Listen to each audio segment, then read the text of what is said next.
மறக்காம சர்ப்ரைஸ் பண்ணுங்க. தேங்க்யூ. அந்த அறிஞர் 10 பேர் கேட்ட ஒரே கேள்விக்கு 10 பதில் சொன்னார். நமக்கு வேண்டிய ஒருத்தர் 10 பேர் கேட்ட கேள்விக்கு ஒரே பதில் சொல்லி சமாளிச்சார். கேள்வி என்ன தெரியுமா? என்கிட்ட வாங்கின கடனை எப்பயா திருப்பி கொடுக்க போற? இதுதான் அந்த 10 பேரும் கேட்ட ஒரே கேள்வி. இந்த மாசம் 26ஆம் தேதி தந்துடுறேன் அப்படிங்கிற ஒரே பதில் சொல்லி அவ்வளவு பேரையும் இவர் அனுப்பி வச்சுட்டாராம். எல்லாரும் போனதுக்கு அப்புறம் இவரை தனியா கூப்பிட்டு கேட்டிருக்கிறாங்க. அது என்ன சார் கணக்கு 26ஆம் தேதி அன்னைக்கு என்ன அதிசயம் நடக்க போகுது அப்படின்னு கேட்டிருக்காங்க. அதிசயம் அன்னைக்கு இல்ல, அதுக்கு முத நாளே நடக்க போகுதுன்னாராம். விவரமா சொல்லுங்கன்னு இருக்காங்க. வேற ஒண்ணும் இல்லைங்க, 26ஆம் தேதி தானே எல்லாரையும் வர சொல்லி இருக்கிறேன், அதுக்கு முத நாளே நான் புறப்பட்டு தலைமறைவாயிட போறேன் அப்படின்னாராம் ரொம்ப பெருமையா. ஒரு ஊர்ல ஒரு துறவி இருந்தார், புத்த சமய துறவி. அந்த ஊர் மன்னன் அவரை பத்தி கேள்விப்பட்டிருக்கான்.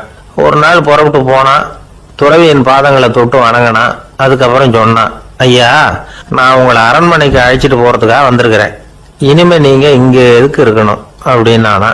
அவன் மனசுக்குள்ள என்ன நினைப்புன்னா, இவர் எங்க வர போறாரு, நான் ரொம்ப எளிமையானவன், எனக்கு எதுக்கு அரண்மனை வாசம்னு சொல்லி விடுவார் அப்படின்னு நினைச்சிருக்கான். ஆனா அந்த துறவி என்ன பண்ணாரு தெரியுமா? அப்படியா, சரி போகலாம், வா போய் ஒரு ரகத்தை கொண்டுட்டு வா, அரண்மனைக்கு போகும்போது அதுக்கு தகுந்த மாதிரி ஆடம்பரமா போகணும் அப்படின்னு விட்டாராம். துறவி இப்படி சொன்னதும் அந்த மன்னனுக்கு மனசுக்குள்ள சந்தேகம் வந்துட்டுது. இவர் உண்மையிலேயே துறவி தானா, ஏமாத்து பேர் வழி மாதிரி தெரியுதே அப்படின்னு நினைச்சிருக்கான். இருந்தாலும் இனிமே என்ன பண்றது, சொல்லியாச்சு. ரகத்தை கொண்டுட்டு வந்தான். துறவி ஏறி உக்காந்தார். பக்கத்துல ராஜா, அவரு ரொம்ப உற்சாகமா வரார். இவன் ரொம்ப சோர்ந்து போய் வரான். துறவி மரத்தடியிலேயே வாழ்ந்து பழக்கப்பட்டவர், அரண்மனையில எளிமையா ஒரு இடத்துல உட்காந்துக்குவார் அப்படின்னு நினைச்சான். ஆனா அப்படி இல்ல. அரண்மனைக்கு வந்த உடனே அந்த துறவி அதை கொண்டுட்டு வா இதை கொண்டுட்டு வான்னு சொல்லி உத்தரவு போட ஆரம்பிச்சுட்டார். அரண்மனையில இருந்தா அரசன மாதிரி இருக்கணும் அப்படிங்கிறார். ராத்திரி பூரா சௌரியமா தூங்கினார். பகல்ல அரண்மனை தோட்டத்துல உலாவ வேண்டியது, நீச்சல் குளத்துல குளிக்க வேண்டியது, இப்படியே பொழுது போக்கிட்டு இருக்கிறார். அந்த அரண்மனையில துறவி மகிழ்ச்சியா இருக்கிறார். மன்னனால அப்படி இருக்க முடியல. அவருக்கு எந்த கவலையும் இல்லை, இவனுக்கு அரசாங்க கவலைகள். துறவி அப்படி இருக்கிறத இவனால தாங்கிக்க முடியல. ஒரு நாள் அவர்கிட்டயே போய், நான் உங்ககிட்ட கொஞ்சம் பேசணும் நானா. துறவி பார்த்தார். நான் இந்த அரண்மனைக்கு வரும்பொழுதே நீ என்னமோ என்கிட்ட கேட்கணும்னு நினைச்ச, ஏன் கால தாமதம்? நீ அனாவசியமா உன்னையே தொந்தரவு பண்ணிட்டு இருக்கிற, நீ கவலையா இருக்கேங்கிறது எனக்கு புரியுது. நான் மரத்தடியில இருந்தப்ப கூட என்னை அடிக்கடி சந்திச்சுக்கிட்டு இருப்ப, ஏதாவது விளக்கம் கேட்கறது உண்டு. இங்க வந்த பிறகு என்னை சந்திக்கிறது கூட அபூர்வமா போயிட்டுது. நீ இப்போ என்ன கேட்க போறேங்கிறது எனக்கு தெரியும், இருந்தாலும் கேள் அப்படின்னாராம். வேற ஒண்ணும் இல்லைங்க, இப்போ உங்களுக்கும் எனக்கு என்ன வித்தியாசம்? 2 பேரும் அரண்மனையில தான் இருக்கிறோம். நீங்க மகிழ்ச்சியா இருக்கிறீங்க, நான் அப்படி இருக்க முடியல. இவ்வளவுக்கும் நீங்க முன்னாடி இருந்தது மாதிரி இல்ல. தினமும் தங்க தேர் கேட்கறீங்க, உயர்தரமான ஆடைகள் அணிகிறீங்க, சுவையான சாப்பாடு. இப்படி இருக்கிறப்போ உங்களுக்கு எனக்கு என்ன வித்தியாசம்? இதுதான் மன்னனுடைய கேள்வி. இதுக்கு பதில் சொல்றேன், என் கூட புறப்பட்டு வா, இந்த நகரத்துக்கு வெளியில போவோம் அப்படின்னு சொல்லி அரசனை கூப்பிட்டுக்கிட்டு ஊர் எல்லைக்கு சேர்ந்தார் துறவி. அங்க போய் சொன்னார், இத பாருப்பா, இந்த இடத்த தான் தேடிட்டு இருந்தேன், இனிமே நான் திரும்பி வர போறதில்ல, நீ என்னோட வர்றியா திரும்பி போறியா அப்படின்னார். நான் எப்படிங்க உங்க கூட வர முடியும்? என்னுடைய நாடு, என்னுடைய சொத்துக்கள், மனைவி மக்கள் எல்லாத்தையும் விட்டுட்டு எப்படிங்க வர்றதுன்னா. இப்ப அந்த துறவி சொன்னார், இப்ப வித்தியாசத்தை தெரிஞ்சுக்கிட்டியா? நான் அரண்மனையில் இருந்தேன், எல்லா வித பொருள்களும் உடையவனா இருந்தேன், ஆனா எதையும் சொந்தம் கொண்டாடுறவனா இருக்கல. ஆனா நீ அப்படி இல்ல, எல்லாத்தையும் சொந்தம் கொண்டாடிட்டு இருக்கிற. இதுதான் நமக்குள்ள வித்தியாசம் அப்படின்னு சொன்னார். அரண்மனை ஆடைகளை அப்படியே கலைஞர் அரசங்கிட்ட கொடுத்தார். உன்னுடைய ஆடைகளை நீயே வச்சுக்கோன்னார். அவர் பாட்டுக்கு நடந்து போனார், திரும்பியே பார்க்கல. அரசனுக்கு அப்பதான் தன்னுடைய அறியாமை விளங்குச்சான். இதுல இருந்து நாம புரிஞ்சுக்க வேண்டியது என்னன்னா, இந்த உலகத்துல எத்தனையோ பொருள்கள், அதையெல்லாம் முறையா பயன்படுத்தினா மகிழ்ச்சி, அதை விட்டுட்டு அதுக்கெல்லாம் சொந்தம் கொண்டாட ஆரம்பிச்சா கவலை. நம்ம ஆட்கள் சொந்தம் கொண்டாடுற விதமே தனி. ஒரு ஆளு இன்னொருத்தங்கிட்ட ஒரு கொடை கடன் வாங்கியிருந்தான், திருப்பி கொடுக்கல. கொடையை கொடுத்தவன் கேட்டான், என்கிட்ட கடன் வாங்கினிய கொடை, அதை கொஞ்சம் திருப்பி தர்றியான்னா. அது உனக்கு இப்போ அவசரமா தேவைப்படுதா அப்படின்னு கேட்டான் இவன். எனக்கு தேவைப்படல, அந்த கொடையை நான் யாருகிட்ட வாங்கியிருந்தேனோ அவனுக்கு இப்போ அது அவசரமா தேவைப்படுது அப்படின்னு அந்த ஆள். பக்தின்னு சொல்றோம் இல்லையா, அது 3 வகைப்படும் அப்படிங்கிறார் ஒரு பெரியவர். அது என்ன 3 வகைன்னா, தெய்வ பக்தி, அடியார்கள் பக்தி, குரு பக்தி. அடியார் பக்தியை விட, தெய்வ பக்தியை விட குரு பக்தி தான் ரொம்பவும் சிறந்ததுங்கிறார் அவர். தெய்வத்துக்கிட்ட செஞ்ச பாவம் குருநாதர்கிட்ட தீர்ந்துருமா, குருநாதர்கிட்ட செஞ்ச பாவம் தெய்வத்துக்கிட்ட போனாலும் தீராதான். இப்படி பெரியவங்கெல்லாம் சொல்லி வச்சிருக்கிறாங்க. ஒரு காடு, அங்க அயோத தௌமியர் அப்படின்னு ஒரு தபோதனர், அவரு பல மாணவர்களை ஒன்னா சேர்த்து ஒரு குருகுலம் நடத்திக்கிட்டு இருக்கிறார். பல தரப்பட்டவங்க, பல திறப்பட்டவங்க மாணவர்கள் அதுல சேர்ந்து படிச்சுக்கிட்டு இருக்கிறாங்க. பாஞ்சால ராஜகுமாரன் ஒருத்தனும் அந்த குருகுலத்துல சேர்ந்து படிச்சுக்கிட்டு இருக்கிறான். அவன் பேரு ஆருணி. பெரிய இடத்து புள்ள, இருந்தாலும் படுப்புல ரொம்ப கெட்டிக்காரனா இருந்தான். அவன் தான் அங்க முதல் மாணவன். ஒரு நாள் குருநாதர் அந்த அரசகுமாரனை கூப்பிட்டார். நம்ம குருகுலத்துக்கு சொந்தமான வயல்ல தண்ணீர் பெருகி வெள்ளம் பயிரை அழிக்குதான், அதனால நீ போய் மடையை அடைச்சிட்டு வந்துரு அப்படின்னார். அந்த அரசகுமாரன் உடனே புறப்பட்டான். குருநாதர் சொல்லிட்டார்ல, உடனே புறப்பட்டான். நான் பெரிய இடத்து பிள்ளையாச்சே, ராஜகுமாரனாச்சே, ரொம்ப செல்வாக்கூட வளர்ந்தவனாச்சே, நான் போய் வயல்ல இறங்கி வேலை செய்யறதா அப்படின்னுலாம் அவன் நினைக்கல. குருநாதர் கட்டளையை நிறைவேற்ற வேண்டியது நம்ம கடமை அப்படின்னு நினைச்சான். உடனே ஒரு மண்வெட்டியை துவக்கி தோல்ல வச்சுக்கிட்டு புறப்பட்டு போயிட்டான். வயலுக்கு போனான். பார்த்தான், தண்ணி கரையை உடைச்சிக்கிட்டு வயலுக்குள்ள ஏகமா பாஞ்சிக்கிட்டு இருக்குது. இவன் மண்வெட்டியால களிமண்ணை புல்லோட சேர்த்து புல் பத்த மாதிரி வெட்டி வெட்டி போட்டான். இருந்தாலும் மடையை அடைக்க முடியல. தண்ணி அதை மீறி வந்துகிட்டே இருக்கு. தண்ணி வேகமா வயலுக்குள்ள போயிட்டே இருக்குது. போடுற பத்தையெல்லாம் கரைஞ்சி கரைஞ்சி போயிட்டு இருக்கு. இருந்தாலும் இவன் தன்னுடைய முயற்சியை கைவிடல, வெட்டி வெட்டி போட்டுக்கிட்டே இருக்கிறான். காலையில் அங்க போனவன் சாயந்தரம் வரைக்கும் இப்படி செஞ்சுக்கிட்டு இருக்கிறான். உடம்பும் மனசும் ரொம்பவும் சோர்ந்து போச்சு. இருந்தாலும் குருநாதர் இட்ட கட்டளையை நிறைவேற்றாம இருக்கிறோமேங்கிற ஒரு குறை அவனுக்கு இருக்கு. குரு கட்டளையை நிறைவேற்றாத நான் இன்னமும் இருக்கணுமா அப்படின்னு யோசனை பண்ண ஆரம்பிச்சுட்டான். என்ன செய்யலாம்னு பார்த்தான். நம்ம குருநாதர் இட்ட பணிக்காக இந்த உடம்பையே தியாகம் பண்ணலாம் அப்படின்னு முடிவு பண்ணான். தண்ணி பாயுதுல, அதுக்கு குறுக்க விழுந்து அப்படியே மடையை அடைச்சிக்கிட்டு அப்படியே படுத்துட்டான். இது மற்றவங்களுக்கு தெரியாது. அன்னைக்கு ராத்திரி ஒரு விளக்கு முன்னாடி உட்காந்து குருநாதர் பிள்ளைங்களுக்கு பாடம் சொல்லி கொடுத்துக்கிட்டு இருக்கிறார். வரிசையில் இருக்கக்கூடிய ராஜகுமாரனை காணல. நம்ம ஆருணி எங்க போனா அப்படின்னு சொல்லி மற்ற மாணவர்களை விசாரிச்சார். இப்போ அவங்க சொன்னாங்க, சுவாமி அவன் காலையில வயலுக்கு மடையை அடைக்கிறதுக்காக போனான், நீங்க தான் போக சொன்னீங்க, இன்னும் திரும்பி வரல அப்படின்னு அவர் பையன். குருநாதர் உடனே ஒரு தீவெட்டி எடுத்துக்கிட்டு மாணவர்களை அழைச்சிக்கிட்டு வயலுக்கு போனார். அங்க போய் பார்த்தா ஆளை காணும். ஆருணி ஆருணின்னு சொல்லி சத்தம் போட்டு கூப்பிட்டு பாக்குறார். நான் இங்க இருக்கேன் குருநாதா அப்படின்னு காலுக்கு அடியிலிருந்து ஒரு சத்தம் வருது. குனிஞ்சு பார்த்தா அவன் மடையில படுத்திருக்கிறான். என்னப்பா இதுன்னார். காலையிலேருந்து இந்த மடையை அடைச்சு பார்த்தேன் சுவாமி, முடியல, அதனால இப்படி குறுக்க படுத்துட்டேன். என்னை தாண்டறதுக்கு பயந்து போய் தண்ணியே தேங்கி நின்றுட்டுது அப்படின்னா. அவனுடைய குரு பக்தியையும் அவனை தாண்டறதுக்கு அஞ்சு நிற்கிற தண்ணி தேக்கத்தையும் பார்த்துட்டு எல்லாரும் ரொம்ப ஆச்சரியப்பட்டு போயிட்டாங்களாம்.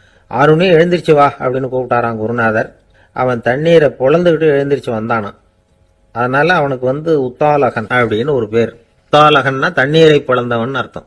அந்த உத்தாலகன் மாதிரி இந்த காலத்து மாணவர்களுக்கும் குரு பக்தி வேணும் அப்படின்னு சொன்னோம் ஒரு பள்ளிக்கூடத்துல. உடனே நிறைய மாணவர்கள் எழுந்திருச்சு நின்னாங்க.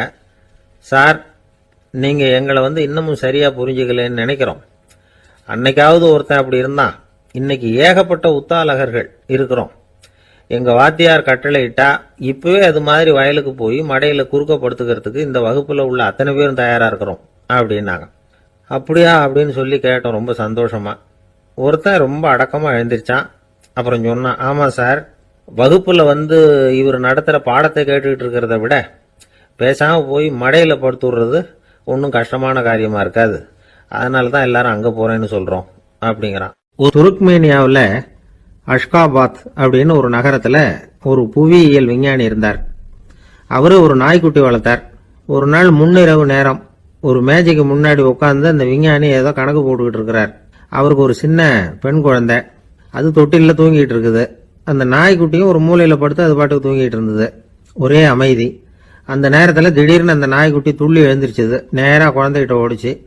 அந்த குழந்தைய அது போட்டிருந்த ட்ரெஸ்ஸோட சேர்த்து கவ்வி தூக்குச்சு. தூக்கிட்டு வாசல் பக்கம் ஓடிச்சு. நாய்க்குட்டி குழந்தைய கவ்வி தூக்க முடியுமாங்கிற சந்தேகம் உங்களுக்கு இல்லையா? நீங்க நம்ம ஊர் நாய்க்குட்டியவே பார்த்து பழக்கப்பட்டிருக்கீங்க, அதனால நம்புறதுக்கு சிரமமா இருக்கும். அந்த ஊர்ல எல்லாம் அது ரொம்ப ஸ்ட்ராங்கா இருக்கும், ஒரு ஏதோ கண்ணுக்குட்டி மாதிரி இருக்கும். விஞ்ஞானி அதை பார்த்துட்டார். உடனே அந்த நாய்க்கு வெறி பிடிச்சிட்டுதுன்னு முடிவு பண்ணிட்டு தன்னோட கை துப்பாக்கி எடுத்துக்கிட்டு ஓடி வந்தார். அவர் வெளியில நாய்க்குட்டி எங்க அப்படின்னு பார்த்து தேடுறார். அந்த நேரத்துல அந்த வீடு இடிஞ்சு விழுது. காரணம் பூமி அதிர்ச்சி. இப்படி பூமி அதிர்ச்சி உண்டாக போகுதுங்கிறது அந்த நாய்க்குட்டிக்கு முன்னாடியே தெரிஞ்சு போச்சு. அதுதான் குழந்தைய தூக்கிட்டு வெளியில ஓடி வந்திருக்குது. அது மூலமா அந்த குடும்பத்தையே காப்பாத்தி இருக்குது அந்த நாய்க்குட்டி. இந்த சம்பவம் நடக்கிறதுக்கு 3 நாளைக்கு முன்னாடியே சில பிராணிகளுக்கு இப்படி நடக்க போகுதுங்கிறது தெரிஞ்சிருக்குதான். ஆமா, அந்த நகரத்துல 3 நாளைக்கு முன்னாடியே பாம்பு, பல்லி இதெல்லாம் அது தங்கியிருந்த வலையை விட்டு வெளியில ஓடி வந்துட்டுது. அதே மாதிரி அங்க இருந்த புறாவெல்லாம் பறந்து போயிடுச்சான். இதே மாதிரி யுகோஸ்லோவியாவில் கூட ஒரு நகரம், அங்க ஒரு நாள் ராத்திரி ஒரு மிருக காட்சி சாலையில திடீர்னு ஒரு பெரிய கலவரம், கூச்சல், குழப்பம். அங்க இருந்த கழுதை, புலி, யானை, பறவை எல்லாம் கண்ணாபின்னான்னு கத்த ஆரம்பிச்சுட்டுது. நீர் யானை அதுக்குன்னு போடப்பட்டிருந்த தடுப்பையே தாண்டி குதிச்சு வெளியில வந்துட்டுதான். மறுநாள் தான் எல்லாருக்கும் விஷயம் புரிஞ்சுது. அடுத்த நாள் காலையில அங்க பூமி அதிர்ச்சி உண்டாயிட்டுது. இப்ப பாருங்க, அதாவது மனுஷனை போய் தீர்க்க தரிசி அது இதுன்னு சொல்லிட்டு இருக்கிறோம். இவனை விட அது பரவாயில்லைன்னு தோணுது. அதாவது மிருகங்கள் ஒன்னு நடக்க போகுதுங்கிறத முன்னாடியே புரிஞ்சுக்குதே. சரி, இதெல்லாம் எப்படி அது முன்கூட்டி புரிஞ்சுக்குது? அதுதான் படைப்பு ரகசியம். அதை கண்டுபிடிக்கிறதுக்கு தான் மனுஷன் ஆராய்ச்சி பண்ணிட்டு இருக்கிறான். விஞ்ஞானிகளோட ஆராய்ச்சியெல்லாம் ஒரு பக்கம் இருக்கட்டும், வீட்டுக்குள்ளேயே சில ஆராய்ச்சி பண்ணி பாருங்களேன். இப்ப சில யோசனை சொல்லி அதை சோதனை பண்ணி பாருங்க அப்படின்னு ஒருத்தர் சொன்னாராம். அதாவது இப்ப மழை வருமா வராதா அப்படின்னு தெரிஞ்சுக்கணுமா, உடனே ஒரு பூனைக்குட்டி பின்னாடியே மெதுவா போய் அது என்ன செய்யுதுன்னு கவனிச்சு பார்க்கணும். பூனைக்குட்டி தன்னோட பாதத்தினால சுகத்துல அப்படி கீறிக்கிட்டு இருக்கும். அப்படி கீறினா கண்டிப்பா மழை வரும். சில சமயம் பூனைக்குட்டி அப்படி மல்லாந்து படுத்துக்கிட்டு பாதத்தை உயர தூக்கும், அப்படியும் இப்படியும் புரளும். இப்படி செஞ்சதுன்னா அன்னைக்கும் மழை இருக்காது. அதனால முன்னாடி இருந்தது மழை வர்றதுக்கு அறிகுறி, இது மழை இல்லைங்கிறதுக்கு அறிகுறி. பறவைகள், பிராணிகள் இதுகளோட நடவடிக்கைகளை பார்த்துட்டு அதையெல்லாம் அடிப்படையா வச்சுதான் காலநிலையை கண்டுபிடிக்கிற கருவிகளை கண்டுபிடிச்சிருக்கிறாங்க. வாத்து இருக்குல்ல, சில சமயம் தன்னோட அழகை தன்னோட இறகுகள்ல அப்படியே புதைச்சிக்கும். அப்படி செஞ்சா குளிர்காலம் வரப்போகுதுன்னு அர்த்தம். பருவநிலை குளிரா மாறப்போகுதுங்கிறதுக்கு இதுதான் அறிகுறி. சிட்டுக்குருவி இருக்குதுல்ல, அதெல்லாம் புழுதியில உழுந்து புரளும், சிறகுகளை படபடன்னு அடிச்சுக்கும். அப்படி செஞ்சா மழை வரப்போகுதுன்னு அர்த்தம். ஒண்ணு மட்டும் நாம நல்லா தெரிஞ்சுக்கணும், இயற்கையின் சீற்றம்னு சொல்றோம் இல்லையா, இயற்கை ஏன் நம்ம மேல கோவப்படுது? இயற்கையை நாம அனுசரிச்சு போறதில்ல, அதனால கோவப்படுது. காடுகளை அழிக்கப்படாது, விலங்குகளை கொல்லப்படாது, இயற்கை ஏற்படுத்தி வச்சிருக்கிற சமநிலையை கெடுக்கப்படாது. அதை புரிஞ்சுக்கிட்டு வாழ்ந்தோம்னா பூமியும் நடுங்காது, நாமளும் நடுங்க வேண்டிய அவசியம் இருக்காது. ஒருத்தர் இருந்தார், சாராய கடைக்கு போனாராம், நிறைய சாப்பிட்டார். அப்புறம் சொன்னார், இது ரொம்ப அற்புதமான சரக்கு போல இருக்கு, உள்ள போன உடனே இந்த பூமியே நடுங்கிறது மாதிரி இருக்கு எனக்கு அப்படின்னாராம். இதுக்கு கடைக்காரர் சொல்லியிருக்கார், நீங்க சாப்பிட்டது வெறும் பச்சை தண்ணி தாங்க, இப்ப ஏற்பட்டிருக்கிறது நிஜம் பூமி அதிர்ச்சி அப்படின்னாராம். ஒரு ஊர்ல ஒரு ராஜா இருந்தார். அந்த ராஜாவுக்கு ஒரு மந்திரி. ராஜா ரொம்ப நியாயமானவர், நேர்மையானவர், கண்டிப்பானவர். தப்பு செய்யறது யாரா இருந்தாலும் தண்டனை கொடுப்பார். வேண்டியவங்களுக்கு ஒரு நியாயம், வேண்டாதவங்களுக்கு ஒரு நியாயம்ங்கிறதெல்லாம் அவர்கிட்ட கிடையாது. ஒரு சமயம் அரசவையில அந்த அமைச்சரே விதிமுறைகளுக்கு புறம்பா ஏதோ நடந்துகிட்டு இருக்கார். மன்னருக்கு கோவம் வந்துட்டுது. உடனே அந்த அமைச்சரை கிட்டத்துல கூப்பிட்டு அவர் கன்னத்துல ஓங்கி ஒரு அறை கொடுத்துட்டாராம். உடனே அந்த அமைச்சர் என்ன பண்ணார் தெரியுமா, நேரா போனார், அங்க நின்றுகிட்டு இருந்த இன்னொருத்தர் கன்னத்துல ஓங்கி அரைஞ்சார். அறை வாங்கினவர் திகைச்சு போயிட்டார். இவர் ஏன் நம்மள அரைகிறார் அப்படின்னு யோசனை பண்ணார். மன்னரும் திகைச்சு போயிட்டார். நாம இவரை அரைஞ்சா அதுக்காக இவரு போய் இன்னொருத்தர் அரையணுமா அப்படின்னு யோசனை பண்ணார். அவர் இவருக்கு என்ன பைத்தியமானு கூட நினைக்க ஆரம்பிச்சுட்டார். ஆனா என்ன ஆச்சுன்னா, அப்புறம் அமைச்சர் அவர் கவனிச்சுக்கிட்டு இருந்தாரா, அவர் இன்னொருத்தர் அரைஞ்சார் இல்லையா, அந்த அறை வாங்கின ஆசாமியை பார்த்து கத்திக்கிட்டு இருந்தார். யாரு? அமைச்சர். ஏன்பா என்கிட்ட அறைய வாங்கிட்டு இப்படி விவரம் இல்லாம நின்றுட்டு இருக்கிறிய, நான் உனக்கு கொடுத்ததை நீ வேற யாருகிட்டயாவது கொடுத்துரு அப்படின்னார். உடனே அந்த ஆள் பார்த்தான், தனக்கு அடுத்தபடியா நின்றுகிட்டு இருந்தவன ஓங்கி ஒரு அறை அரைஞ்சான். அவன் கண்ணத்தை தடவிட்டே யோசனை பண்ணான். இது ஏதோ புரிஞ்சுக்கிட்ட மாதிரி அடுத்தாப்புல நின்றுட்டு இருந்தவன அரைஞ்சான். இப்படி இந்த அறை மாறி மாறி போயிட்டே இருக்குது. ஊரு பூரா பிரயாணம் பண்ண ஆரம்பிச்சுட்டுது. அன்னைக்கு ராத்திரி அந்த ராஜா படுக்கிறதுக்காக போனார். அந்த நேரம் பார்த்து அவர் கண்ணத்துல பலார்னு ஒரு அறை விழுந்தது. நம்மளே அரையிறது யாரு அப்படின்னு அதிர்ச்சியோட மன்னர் திரும்பி பாக்குறாரு. அரைஞ்சது அவரோட மனைவி. என்னாச்சு உனக்குன்னு கத்துனார் ராஜா. உங்களுக்கு தெரியாதா, ஊரு பூரா ஒருத்தர் மாத்தி ஒருத்தர் மூலமா இந்த அறை பிரயாணம் பண்ணிட்டு வருது அப்படின்னாங்க அந்த அம்மா. அப்படின்னா ஆரம்பிச்ச இடத்துக்கே வந்துட்டுதா அப்படின்னாராம் மன்னர். என்ன சொல்றீங்கன்னு கேட்டிருக்காங்க. இவர் விவரத்தை சொன்னாராம். அப்படின்னா நீங்க ஆரம்பிச்சு வச்ச இந்த விளையாட்டை நான் முடிச்சு வச்சுட்டேன் அப்படின்னாங்களாம் அந்த அம்மா. மறுநாள் காலை மறுபடியும் அரசவை கூடிச்சு அந்த அமைச்சர் மன்னரை பார்த்து கேட்டார், என்ன மகாராஜா, என்கிட்ட கொடுத்ததை திருப்பி வாங்கிட்டீங்களா அப்படின்னாராம். இப்படி நடக்கும்னு நான் எதிர்பார்க்கவே இல்லைன்னார் மன்னர். ஆனா நான் எதிர்பார்த்தேன், அது எங்க போயிட போகுது, ஊர் பூரா சுத்தி கடைசியில உங்ககிட்ட தான் வந்து சேரும் அப்படிங்கறது எனக்கு தெரியும் அப்படின்னார் அமைச்சர். இந்த கதை வேடிக்கையா இருந்தா கூட இதுல உள்ள கருத்து முக்கியமானது. இந்த உலகத்துல பல கருத்துக்கள் இப்படிதான் மாறி மாறி சுத்தி வந்துகிட்டே இருக்குது. நம்மால் ஒருத்தன் தன்னுடைய நண்பன் ஒருத்தனை கடத்தெருல பார்த்தான். உடனே ஓடி போய் பலார்னு ஒரு அறை கொடுத்தானா. அவன் கண்ணத்தை தடவிட்டு ஏன்டா என்ன அரைஞ்சேன்னு கேட்டிருக்கான். நீ ஏன்டா என்ன முட்டாள்னு என் மனைவிட்ட போய் சொன்னேன் அப்படின்னு இருக்கான் அவன். உன்னை ஒரு முட்டாள்னு சொன்னதுக்காகவா நீ என்ன அரைஞ்ச அப்படின்னு கேட்டிருக்கான் இவன். டேய், நான் அதுக்காக அறையலப்பா, அது ஒரு பெரிய ரகசியம் நான் முட்டாளுங்கிறது. அந்த ரகசியத்தை நீ ஏன் எங்க வீட்டுல போய் சொன்னேன், அதுக்காக தான் அரைஞ்சேன் அப்படின்னு. ஒரு ராஜா இருந்தார். நாடு பூராவும் நிறைய மரங்களை நட்டு வளர்க்கணுங்கிறது அவரோட ஆசை. தானே அதுக்கு முன்மாதிரியா இருக்கணும்னு நினைச்சார். அரண்மனையை சுத்தி மரங்களை நட்டு வளர்த்தார். இதை பார்த்துட்டு ஜனங்களும் அவங்கவுங்க வீட்டை சுத்தி மரக்கன்றுகளை நட்டு வளர்த்தாங்க. கொஞ்ச காலத்துல ஊரு பூரா பசுமையா மாறிச்சு. எல்லாருக்கும் சந்தோஷமா இருந்தது. இது ஒரு பக்கம் இருக்கட்டும். இப்ப நான் சொல்ல போற கதை வேற. அதாவது அந்த ராஜா ஒரு நாள் தன்னுடைய அரண்மனைய சுத்தி இருக்கிற விதவிதமான மரங்களை எல்லாம் போய் பார்த்தார். எப்படி இருக்கிறீங்க அப்படின்னு ஒவ்வொரு மரத்துக்கிட்டையும் விசாரிச்சாராம். எந்த மரமும் சந்தோஷமா இருக்கிறதா தெரியல. அதுக்கும் மனசுல ஒரு குறை. முதல்ல ஆலமரத்துக்கிட்ட போனார். அது சொல்லிச்சு, மண்ணா, நான் நல்லா பெருசா வளர்ந்துருக்கிறேன், அடர்த்தியா இருக்கிறேன், கிளையெல்லாம் 4 பக்கமும் நல்லா படர்ந்துதான் இருக்குது, இருந்தாலும் எந்த பிரயோஜனமும் இருக்கிறதா தெரியல எனக்கு. என்னுடைய பழம்லாம் ரொம்ப சின்னதா இருக்குது, என் கண்ணுக்கு சரியா புறப்பட மாட்டேங்குது. நான் இருக்கிற சைஸுக்கு என்னுடைய கிளையில இருக்கிற பழம்லாம் எவ்வளவு பெருசா இருக்கணும், அது இத்தனூண்டு இருக்கிறது எனக்கு பெரிய அவமானமா இருக்கு. இப்படி இங்க நின்றுகிட்டு இருக்கிறதே ரொம்ப கூச்சமா இருக்கு. ஒரு நல்ல புயல் வந்ததுன்னா பேசாம சாஞ்சு விடலாமான்னு பாக்குறேன் அப்படின்னு புலம்புது ஆலமரம். சரி இருக்கட்டும்னு நினைச்சுக்கிட்டு ராஜா அடுத்தபடியா ஒரு அத்தி மரத்துக்கிட்ட போனார். அதுவும் புலம்ப ஆரம்பிச்சுட்டுது. நான் கூட பெரிய மரம் தான், இல்ல இலையெல்லாம் அழகா தான் இருக்குது, பழம் அழகா இருக்குது, இருந்தாலும் உள்ள விஷயம் இல்லையே, அத்தி பழத்தை புட்டு பார்த்தா அத்தனையும் சொத்த அப்படின்னு பழமொழியே உண்டாயிட்டுதே. இப்படி ஒரு கெட்ட பேரோட நான் இருக்கணுமா அப்படின்னு புலம்புது அது. சரி இது இருக்கட்டும் அப்படின்னு சொல்லி அடுத்தபடியா வேப்ப மரத்துக்கிட்ட போனார். அது தன்னுடைய வேதனையை வெளியிட்டது. எனக்கு எவ்வளவோ மருத்துவ குணங்கள்லாம் இருக்கிறதா சொல்லிக்கிறாங்க, இருந்தாலும் என்ன பிரயோஜனம், என்னுடைய பழத்தை மனிதர்கள் யாரும் விரும்பி சாப்பிடுறது இல்லையே அப்படின்னு. ராஜா அடுத்தாப்புல இருந்து ஒரு பனை மரத்துக்கிட்ட போனார். நான் நல்லா உயரமா தான் வளர்ந்துருக்கிறேன், மற்ற மரங்கள்லாம் என்ன அண்ணாந்து தான் பார்க்கணும், இருந்தாலும் என்கிட்ட நிழலுக்கா யாரும் ஒதுங்கறது இல்லையே அப்படின்னது. என்ன இது எல்லா மரமும் இப்படி திருப்தி இல்லாம இருந்துகிட்டு இருக்குதே அப்படின்னு நினைச்சுக்கிட்டே ராஜா அடுத்தபடியா அங்க இருந்த ஒரு பைன் மரத்துக்கிட்ட போனார். அழகா உயரமா பசுமையா தான் இருந்தது, ஆனா பழமோ பூவோ கிடையாது. அதை நினைச்சு அது வருத்தப்பட்டுக்கிட்டு இருக்குது. ஓக் மரம் அது ஒன்று நின்றுட்டு இருந்தது. அது என்ன சொல்லிச்சுன்னா, இலையுதிர் காலத்துல என் மேல இருக்கிற எல்லா இலைகளும் உதிர்ந்து போடுது, முடி கொட்டின மனிதர்கள் மாதிரி மொட்டையா நான் நிக்க வேண்டி இருக்குது, என்ன வாழ்க்கை இது அப்படின்னு சொல்லி அழுத்துக்கிட்டது. சரி புளிய மரம் என்ன சொல்லுது பாப்போம்னு அதுகிட்ட போனா, என்னுடைய நிழல்ல யாருமே தங்க மாட்டாங்க, உடம்புக்கு சூடுன்னு ஒதுங்கி போயிடுவாங்க, அடிமரத்தை பாத்தீங்கன்னா பட்டையெல்லாம் உறிஞ்சி பாக்குறதுக்கே கேவலமா இருப்பேன் அப்படின்னுது அது.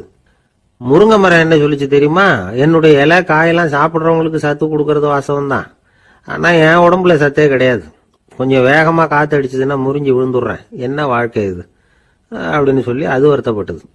ராஜா யோசனை பண்ணார், என்ன இது மரங்கள் பூமியின் வரங்கள்னு சொல்றோம், மழை பெய்யறதுக்கு அதுதான் காரணம், பூமி செழிப்பா இருக்கிறதுக்கும் அதுதான் காரணம், வீடு கட்டுறதுக்கு மரம், நாற்காலி செய்ய உபயோகப்படுத்துறதுக்கும் அதுதான் உபயோகப்படுது, மனுஷனுக்கு வேண்டிய ஆகாரங்களையும் கொடுக்குது, இப்படிலாம் இருந்தும் எல்லா மரமும் நிம்மதி இல்லாம இருந்துகிட்டு இருக்குதே அப்படின்னு நினைச்சார். அப்போ அங்க இருந்த ஒரு மகிழ மரம் அவர் கண்ணுல பட்டது. அந்த மரம் மட்டும் கொஞ்சம் நிம்மதியா மகிழ்ச்சியா இருக்கிறது மாதிரி தெரிஞ்சுது. உடனே ராஜா அதுகிட்ட போனார். உனக்கு மனசுல எதுவும் குறை இல்லையான்னு கேட்டார். இல்ல, நான் சந்தோஷமா தான் இருக்கேன்னு அந்த மகிழ மரம். அப்படியான்னு ஆச்சரியமா கேட்டார் ராஜா. ஆமா மன்னா, இந்த இடத்துல நீங்க ஒரு முருங்கை மரத்தையோ வேப்ப மரத்தையோ கூட நட்டிருக்கலாம், ஆனா இந்த இடத்துல நடுறதுக்கு என்ன தேர்ந்தெடுத்திருக்கிறீங்க, அதுவே எனக்கு பெருமை, அதுவே எனக்கு திருப்தி அப்படின்னு தான் மகிழ மரம். மகிழ மரம் சாதாரணமா தான் இருக்கும், இளம் மஞ்சள் நிறத்துல பூக்கள், அது காய்ந்தும் மனம் வீசும். மகிழ மரம் மாதிரி மன திருப்தியோட வாழறதுக்கு நாம கத்துக்கணுமா. நாம இந்த உலகத்துல ஒரு நாயாவோ நரியாவோ கூட பிறந்திருக்கலாம், மனுஷனா பிறந்திருக்கிறோம், அதுவே பெருமை தானே. இந்த நிறைவு தான் மகிழ்ச்சியின் ரகசியம். ஒரு பையன் அப்பா கிட்ட போய், அப்பா நீங்க இந்த உலகத்துல ஒரு மனுஷனா பிறந்தது என்னோட அதிர்ஷ்டம் நானா. ஏன்டா அப்படி சொல்றேன்னு இருக்காரு அப்பா. நீங்க ஒரு கரடியா பிறந்திருந்தா இந்நேரம் நானும் ஒரு கரடி குட்டியா தானே இருந்திருப்பேன் அப்படின்னு பையன். ஒரு ஊர்ல ஒரு இளைஞன் இருந்தான். ஒரு நாள் அவன் ஒரு குருவை தேடிட்டு புறப்பட்டான். ஊரை விட்டு வெளியில போனான். போகிற வழியில ஒரு காடு. அந்த காட்டுல ஒரு மரத்தடியில ஒரு பெரியவர் உட்கார்ந்துருக்கிறார். அமைதியா மௌனமா அவர் அமர்ந்திருக்கிறார். இந்த பெரியவரை விசாரிக்கலாம், குருவை தேடி கண்டுபிடிக்கிறதுக்கு இவர் ஏதாவது ஒரு வழி சொல்லி கொடுப்பார் அப்படின்னு நினைச்சுக்கிட்டு அவர் நெருங்கினான். ஐயா, எனக்கு ஒரு குரு தேவை, எங்க கிடைப்பார், அவரை எப்படி அடையாளம் கண்டுபிடிக்கிறது, அதை பத்தி ஏதாவது விவரம் சொன்னீங்கன்னா நான் கண்டுபிடிச்சுக்குவேன் அப்படின்ட்டு பெரியவர் நிமிர்ந்து பார்த்தார். தம்பி, அது ரொம்ப சுலபம். அவர் வயசானவரா இருப்பார், என்னை விட சுமார் 30 வயசு அதிகமா இருக்கும். அவர் ஒரு மரத்தடியில் தான் உட்கார்ந்துருப்பார் அப்படின்ட்டு. சரிங்க பெரியவரே, அது என்ன மாதிரியான மரம், எப்படி இருக்கும் அப்படின்னு கேட்டிருக்கான். பெரியவர் அந்த விவரங்களையும் சொல்லியிருக்கிறாரு. அது மட்டும் இல்ல, சந்திக்கிற நாள், நேரம், வினாடி முதற்கொண்டு எல்லா விவரங்களையும் துல்லியமா சொன்னாராம். இவ்வளவு விவரங்களை இவரால் எப்படி சொல்ல முடியுது அப்படின்னு இவனுக்கு ஆச்சரியம். இருந்தாலும் அந்த பெரியவர் கடைசியா ஒரு விவரம் சொன்னார். அது என்ன தெரியுமா, எப்படியும் நீ அவரை சந்திக்கிறதுக்கு ஒரு 30 வருஷம் ஆகும் அப்படின்னு சொல்லிவிட்டாராம். ரொம்ப நன்றிங்க பெரியவரே அப்படின்னு சொல்லிவிட்டு அந்த இளைஞன் புறப்பட்டு இருக்கான். இப்போ அவனுக்கு குரு பத்தின விவரம் எல்லாம் கிடைச்சிட்டுது, சந்திக்கிற நேரமும் தெரிஞ்சுட்டுது. ஆனா 30 வருஷம் அவரை தேடி அலைய வேண்டியிருக்குமே. அவன் தேட ஆரம்பிச்சான். காடு மலை எல்லாம் சுத்தி அலைஞ்சான். பல வருஷங்கள் தேடினான். அழுத்து போயிட்டான். கடைசியில அவனுக்கும் வயசாயிட்டுது. கடைசியில தன்னுடைய சொந்த ஊருக்கே திரும்பி போயிட்டு இருந்தான். அங்க ஒரு மரத்தடியில அவன் தேடிட்டு இருந்த குருநாதர் கிடைச்சார். யார் அவருன்னா, 30 வருஷத்துக்கு முன்னாடி வழி சொல்லி கொடுத்தாருல அதே பெரியவர். அவருக்கு இப்போ 30 வயசு அதிகமா இருந்தது. அதே மரம். அன்னைக்கு பெரியவர் சொன்ன அடையாளம் இப்ப பொருத்தமா இருந்தது. இப்போ அந்த பெரியவர் சொன்னார், சரியா வந்து சேர்ந்துட்ட, வா, உனக்காக தான் நான் இவ்வளவு காலமும் காத்துக்கிட்டு இருந்தேன் அப்படின்னாராம். என்ன சொல்றீங்கன்னு இருக்கான். 30 வருஷத்துக்கு முன்னாடி என்கிட்ட வந்தியே, அப்பவே என் காலம் வந்து முடிஞ்சு போயிருந்தது. அப்பவே என்ன உனக்கு அடையாளம் தெரியல, அதனால இவ்வளவு காலம் உனக்காக காத்துட்டு இருக்கும்படி ஆயிட்டுது அப்படின்னாராம். ஐயா, அப்பவே நீங்க சொல்லியிருக்கலாமே, இதுதான் 30 வருஷம் கழிச்சு நீ சந்திக்க போற இடம், நான் தான் உன்னுடைய குரு அப்படின்னு சொல்லியிருக்கலாமே அப்படின்றான். அந்த பெரியவர் சிரிச்சுக்கிட்டே இதுக்கு பதில் சொன்னாராம். நான் எவ்வளவோ விவரமா தான் சொன்னேன், நீ சரியா புரிஞ்சுக்கல. காரணம், அப்போ நீ போதுமான அளவுக்கு பக்குவம் பெற்றிருக்கவில்லை. அதனால புரியும் சக்தி இல்லாம போயிட்டதப்போ 30 ஆண்டு காலம் நீ அலைஞ்சு தெரிஞ்சிருக்கிற. அது காரணமா இப்போ உனக்கு அந்த பக்குவம் வந்துட்டுது. அதனாலதான் அடையாளம் காண முடிஞ்சது, நானே உன்னுடைய குரு அப்படின்னாராம். இதுல இருந்து என்ன தெரியுதுன்னா, ஆன்மீகத்துல மாணவனாக சேர்றதுக்கு கூட ஒரு பக்குவத்தன்மை தேவைப்படுது. ஒரு பெரிய ஞானி, அவர்கிட்ட சீடனா இருக்க ஒருத்தன் வந்தான், எதிரில் நின்னா. ஞானி அவனை வெகு நேரம் உற்று பார்த்தார். அப்புறம் சொன்னார், சீடனா இருக்கிறது ரொம்ப சிரமம்னார். நான் தயாரா இருக்கிறேன்னா. அது இன்னமும் சிரமமாச்சே, இங்க வந்து குருவா இருக்கிறது மட்டுமே சுலபம் அப்படின்னாராம். அப்படின்னா நான் குருவாவே ஆயிடுறேன் அப்படின்னானா. இது போலவே இந்த காலத்துல கதை ஒண்ணு உண்டு. ஒரு பள்ளிக்கூடத்துல வகுப்பு ஆசிரியர் மாணவனை திட்டிக்கிட்டு இருந்தார். டேய், நீ 100க்கு 10 மார்க் தான் வாங்கிட்டு இருக்க, இவ்வளவு மோசமா நீ படிச்சா கடைசியில மாடு மேய்க்கிறது கூட லாய்க்கு இல்லாதவனா ஆயிடுவேன், அதுக்கப்புறம் என்ன செய்ய போற அப்படின்னாராம். பையன் தலையை சொரிஞ்சுக்கிட்டே சொன்னானா, சார் அப்படின்னா ஒண்ணு செய்யறேன் அப்படின்னானா. இவர் கேட்டிருக்கார், என்ன செய்ய போறேன்னு. வேற என்ன சார், உங்களை மாதிரி ஒரு ஆசிரியர் ஆயிடுறேன் அப்படின்னானா. ஒரு ஊர்ல ஒரு ராஜா இருந்தார். அவர் ஒரு பூனை வளர்த்தார். ரொம்ப செல்லமா அவர் அந்த பூனையை வளர்த்தார். அவர் என்ன பண்ணுவார் தெரியுமா, இரவு நேரத்துல அந்த பூனையோட தலையில ஒரு விளக்க வச்சிருவார். அந்த பூனை ரொம்ப ஜாக்கிரதையா அந்த விளக்கு கீழே விழுந்துடாம பாத்துக்கும். தலையை ஆட்டாம ரொம்ப நிதானமா ராஜா பின்னாடி நடந்து போய்கிட்டே இருக்கும். அந்த விளக்கு வெளிச்சத்துல எல்லா வேலைகளையும் செஞ்சிருவார். கையில ஒரு விளக்க தனியா எடுத்துட்டு போக வேண்டிய அவசியமே இல்லை. விளக்க தூக்கிட்டு போற வேலையை அந்த பூனை பாத்துக்கும். அதனால ராஜாவுக்கு அந்த பூனை மேல ரொம்ப பிரியம். மந்திரிகளை எல்லாம் கூப்பிட்டு அவங்க கிட்ட சொல்லுவார், பாத்தீங்களா இந்த பூனை எவ்வளவு விசுவாசமா நடக்குது, என் பேர்ல எவ்வளவு மரியாதை பாத்தீங்களா அதுக்கு அப்படிம்பார். இதை கேட்டுட்டு அங்கிருந்த அமைச்சர்கள்ல ஒருத்தர் சொன்னார், மன்னா நீங்க சொல்றது சரிதான், இருந்தாலும் இந்த பூனையோட விசுவாசத்தை நாம கொஞ்சம் சோதிச்சு பார்க்க வேண்டியிருக்கு அப்படின்னாராம். சரி, உங்க ஆசையை ஏன் கெடுக்கணும், நல்லா சோதிச்சு பாருங்க அப்படின்னு சொல்லிவிட்டார் ராஜா. உடனே அந்த அமைச்சர் என்ன பண்ணார் தெரியுமா, எங்கேயோ புறப்பட்டு போனார். ஒரு 5-6 எலிகளை பிடிச்சிட்டு வந்தார். அரண்மனையில் ராஜா ஏதோ வேலை பார்த்துக்கிட்டு இருக்கிறாரு. பக்கத்துல அந்த பூனை ரொம்ப பணிவா நின்றுகிட்டு இருக்குது. அது தலையில விளக்கு எரிஞ்சுக்கிட்டு இருக்கு. அமைச்சர் தான் பிடிச்சிட்டு வந்த எலிகளை அந்த பூனை பார்வையில படுறது மாதிரி எதிரில் விட்டார். அந்த எலிகள்லாம் அங்கேயும் இங்கேயும் ஓட ஆரம்பிச்சது. அதை பார்த்தது பூனை. அவ்வளவுதான். தலையில இருக்கிற விளக்க பத்தியும் கவலைப்படல, ராஜாவை பத்தியும் கவலைப்படல. ஒரே பாய்ச்சலா பாஞ்சு எலிகளை துரத்த ஆரம்பிச்சுட்டுது. தலையில இருந்த விளக்கு எங்கேயோ போய் விழுந்தது, அணைஞ்சு போச்சு. இருட்டுல ராஜா தடுமாற ஆரம்பிச்சுட்டார். இந்த சமயத்துல அந்த அமைச்சர் மறுபடியும் விளக்க ஏத்தினார். வெளிச்சம் வந்தது. அதுக்கப்புறம் அந்த அமைச்சர் பேசினார். அரசே, பூனையோட விசுவாசத்தை பாத்தீங்களா? எலி அது கண்ணுல படுற வரைக்கும் தான் விசுவாசமா இருந்தது. அது மாதிரி எலிய பார்த்ததும் எல்லாத்தையும் விட்டுட்டு அதை துரத்த ஆரம்பிச்சுட்டு பாத்தீங்களா? தான் அந்த பூனையை பத்தி நினைச்சது தப்புங்கிறது அதுக்கப்புறம் தான் அந்த ராஜாவுக்கு புரிஞ்சுதான். சரி, இப்ப எதுக்கு இந்த கதையெல்லாம் அப்படிங்கிறீங்களா? இந்த பூனை மாதிரி தான் நம்ம மனசும். மனசை எவ்வளவுதான் பயிற்சி கொடுத்து பக்குவமா வச்சிருந்தாலும் பாக்குறதுக்கு பரமசாது மாதிரி தான் இருக்கும். பார்க்க வேண்டியதை பார்த்துட்டுதுன்னா பாஞ்சிரும். இந்த பூனை மாதிரி புலன் இன்ப பொருள்கள் கிட்டாத வரைக்கும் மனம் அடங்கி இருக்கிறது மாதிரி தான் தெரியும். கொஞ்சம் வாய்ப்பு கிடைச்சாலும் அது குதிக்க ஆரம்பிச்சிரும், தப்பு பண்ண ஆரம்பிச்சிரும். பெரிய பெரிய முனிவர்கள் வாழ்க்கையில நடந்த வீழ்ச்சி இதை தான் நிரூபிக்குது. புலன்களின் ஆற்றல் அதிகம். அதனால மனக்கட்டுப்பாடு பயிற்சிகள்ல ரொம்ப எச்சரிக்கையா இருக்கணுங்கிறார் சுவாமி சிவானந்தர். மது பழக்கத்தையே விட்டுட்டேன்னு உறுதியா இருப்பான். கடை கண்ணுல பட்டுட்டுதுன்னா கால் அவனை கேட்காமலே இழுத்துக்கிட்டு உள்ள போயிடும். இதுதான் மனசுங்கிறது. அதுதான் அந்த ராஜா வளர்த்த பூனை. நம்மால் ஒருத்தன் அந்த ராஜா பூனை தலையில விளக்க வச்சது மாதிரி இவன் தன்னுடைய தலையிலேயே ஒரு விளக்க ஏற்றி வச்சுக்கிட்டு என்னத்தையோ தேட ஆரம்பிச்சான். தேடிட்டு இருக்கிறான். தலையை ஆட்டாம நிதானமா நடந்து ரொம்ப நேரமா தேடிட்டு இருக்கிறான். அந்த சமயம் அங்க ஒருத்தர் என்னத்தை தேடுறீங்கன்னு கேட்டார். அதுதான் மறந்து போச்சு அப்படின்னு இழுத்தான். சரி, கொஞ்சம் இப்படி உட்காருங்க, ஞாபகம் வந்ததுன்னு தேட ஆரம்பிக்கலாம் அப்படின்னாரு அவரு. இவன் கொஞ்ச நேரம் உட்காந்து யோசிச்சான். அப்புறம் திடீர்னு எழுந்திருச்சான். ஞாபகம் வந்துட்டுதுன்னா. என்னன்னு கேட்டார். எங்க வீட்டுல இருந்த விளக்க எங்க வச்சேன்னு தெரியல, அதைதான் தேடிட்டு இருக்கிறேன், ஏத்தி வைக்கலாம்னு பாக்குறேன்.